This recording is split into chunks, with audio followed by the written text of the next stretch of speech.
BNP সহ সাধারণ সম্পাদক, দক্ষিণখান থানা বিএনপির ভারপ্রাপ্ত আহ্বায়ক, বারবার কারা নির্যাতিত নেতা, ৪৭ নং ওয়ার্ডের জনতার কাউন্সিলর, আমাদের আপনাদের সবার প্রিয় ভাই জনাব হেলাল উদ্দিন তালুকদার ভাই,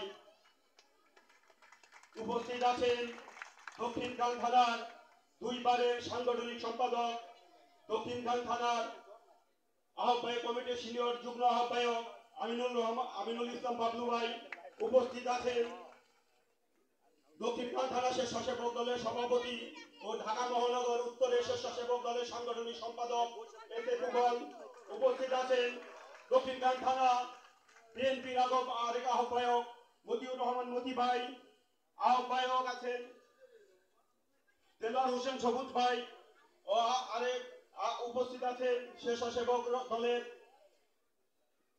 দক্ষিণখান থানা সভাপতি বাদশাহ, উপস্থিত আছেন যুব দলের সাংগঠনিক সম্পাদক। একসাথে বারবার কারা নির্যাতিত হয়েছি সেই প্রিয় সহযোদ্ধা যুব দলের সাংগঠনিক সম্পাদক ইসমাইল হোসেন মোবারক, উপস্থিত আছেন অত্র এলাকার মুরব্বী বর্গ ও ভাইয়েরা, আসসালামু আলাইকুম। দীর্ঘদিন আমরা এই ফ্যাসিস্ট সরকারের বিরুদ্ধে যেভাবে আন্দোলন সংগ্রাম করে আসছি, দীর্ঘ ৫ই আগস্টে সেই ফ্যাসিস্ট স্বৈরাচার সরকারের বাংলার জনগণ জাতীয়তাবাদী দল বিএনপি অঙ্গ সংগঠন মিলে এই স্বৈরাচার ফ্যাসিস্ট সরকার শেখ হাসিনাকে আমরা এই বাংলার মাটি থেকে বিতাড়িত করেছিলাম। আজকে আমরা দ্বিতীয় স্বাধীন করেছি। এখনো আমাদের দেশ নিয়ে বিভিন্ন আওয়ামী লীগ ফ্যাসিস্ট সরকার বিভিন্নভাবে ওরা এখনো দমন পীড়ন ষড়যন্ত্র করে আসছে। এই ষড়যন্ত্র আপনাদের সাথে নিয়ে আগামী দিনে আমরা মোকাবিলা করে যাব। আর একটি কথা বলবো, এই গভর্নমেন্ট যেভাবে দেশ চালাচ্ছে এভাবে দেশ চলতে পারে না।